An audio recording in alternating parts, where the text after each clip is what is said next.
वालेकुम दोस्तों की हाल चाल है जनाब। तुसी देखते पे हो अपना देश पंजाब टीवी ते मैं तुहाडा मेजबान मोहम्मद नदीम खरल। सब तो पहले अपने चैनल को करना है सबसक्राइब ते बेल आइकन ते क्लिक करना है कि अच्छी ते बेहतरीन वीडियो तो नोटिफिकेशन हमेशा इस तरह वीरां नूं मिलता रहे। वीर वेखते रहन, ईद कुर्बान दी आमद है और असी भी इंशाल्लाह डेली बेस ते तुहाडे वास्ते हमेशा खूबसूरत और नायाब हीरे लैके हाजिर होने हैं। अज फिर एक पहलन चोटी की वीडियो लैके हाजिर होए हैं। वीडियो अच्छी लगे वीडियो को लाइक शेयर ते कमेंट जरूर करना है और अपनी राय नाल जरूर आगाह करना है कि की गल बात है, किन्ने परसेंट नीली है, की है नहीं है। हर चीज़ कैमरे की निगाह दे विच पूरी तसल्ली नाल दिखाई जाएगी। यह जनाब पहलन चोटी पंडां दे हवाने चोटी दे कोल रुक रुक दा सोहना थान, शाह काली इको रंग दी, मत्थे विच फुल्ली, किंगरी वाला कतरी कतरी सिर, पहलन कट्टिए और माशाअल्लाह मेले लाई फिरदी है। अपना देश पंजाब टीवी की जीनत बनी है, सू पई है, जेर शेर पा ली है और अलहमदुलिल्लाह कोई बोले वास्ते कोई सेर डेढ़ सेर दुध भी कढ़िया मालका ने कि थाना वगैरह पास हो जान। पहलन हो के मरले मरले की वंड जिड्डी आप है ओडा ही हवाना है और मैं दे कोल खुड्डा पुट्ठा बरीकियां नस्लां जातां तुहाडे सामने ने और माशाअल्लाह नायाब और बेहतरीन ये जनाब हीरा है। असी सिर्फ ये थान पास कराने ने, जेड़ा वीर आवे चावे ये थान पास करे। बाकी हवाने की वंड तुहाडे सामने है माशाअल्लाह, जेडी आप कर्म वाली ओडे खूबसूरत हवाना इस जनाब चोटी ने बनाया है। लेने देने मुकद्दर होंदे ने।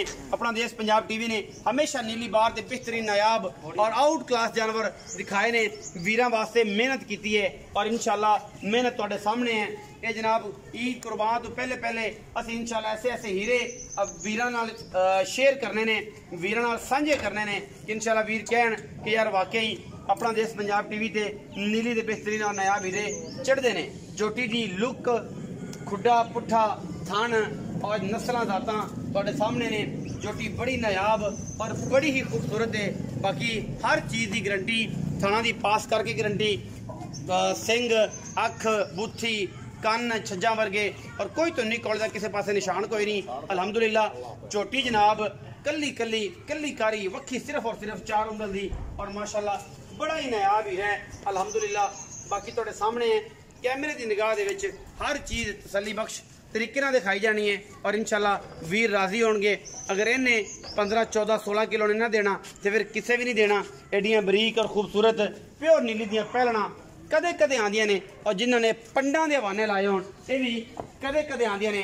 बाकी तुहाडे सामने हर चीज़ असी तसल्ली करानी है। सजरी सूई खड़ी है, पिछे जनाब ये कट्टू है जिन्होंने आप पंजाबी च कट्टा भी कहने हैं। मां तर हल्की जी फुल्ली सू। मजीद गल्लां बाबा भोले नाल होणियां ने। बाबा भोला दिंदा पूरी गल्लां दी ऐन पिड्डां तसलियां।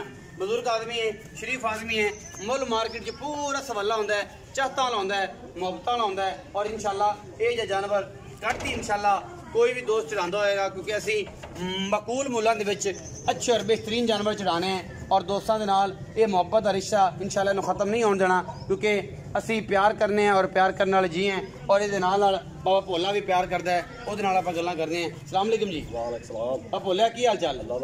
सेहत ठीक है, तबीयत ठीक है? बाबा भोला मैं विखाई किनमें सुन पहलन मुँह का कोई पता सुन मुँह मेरा चौकी या छिगी हो चौकी छगी होगी। अच्छा गारंटी केड़ी शायद हर शायद थान पास कराओगे? बिल्कुल हुण थान ही पास होना है ना। कोई भी वीर आ जाए थान पास कर ले टिप लवे आ जी। गाड़ी चोल है गाड़ी भी पिछाड़ी भी सब कुछ सारी तसल्ली आवांगे। कट्टा सू कट्टा जेर शेर पै गई, जेर पै गई, साफ सुथरी, कोई टेंशन वाली गल कोई टेंशन नहीं। जेर परेशानी कोई बाप बोला मोहब्बत प्यार वाला इन्ना क मुल करना है जिद्दी कि मैं ना उन्ना क मुल करना खड़ा लम्मा चौड़ी कर होना प्यार नाल। ਉਹਨਾਂ ਦਾ ਪਿਆਰ ਵਾਲਾ ਜਿਹੜਾ 3,55,000 3,55,000 ਇਹਦੇ ਵਿੱਚੋਂ ਗੁਲਾੜ ਪਿਆਰ ਬਾਅਦ ਥੋੜਾ ਬਹੁਤਾ ਹੋ ਜਾਏਗਾ। 19-20 ਕਿ 19-21 ਨਹੀਂ 19-20 19-20 हो जाएगा, ज्यादा नहीं होता। 3,55,000 रुपया की डिमांड कर रहे हैं बाप भोले होरी। बड़ी मकबूल और मुनासिब डिमांड है। जेड़े दोस्त नूं वीडियो अच्छी लगे इन्हूं जरूर दोस्तों नाल शेयर करे और दोस्तों नाल सांझी करे और पाकिस्तान जिंदाबाद, पाक आर्मी हमेशा जिंदाबाद।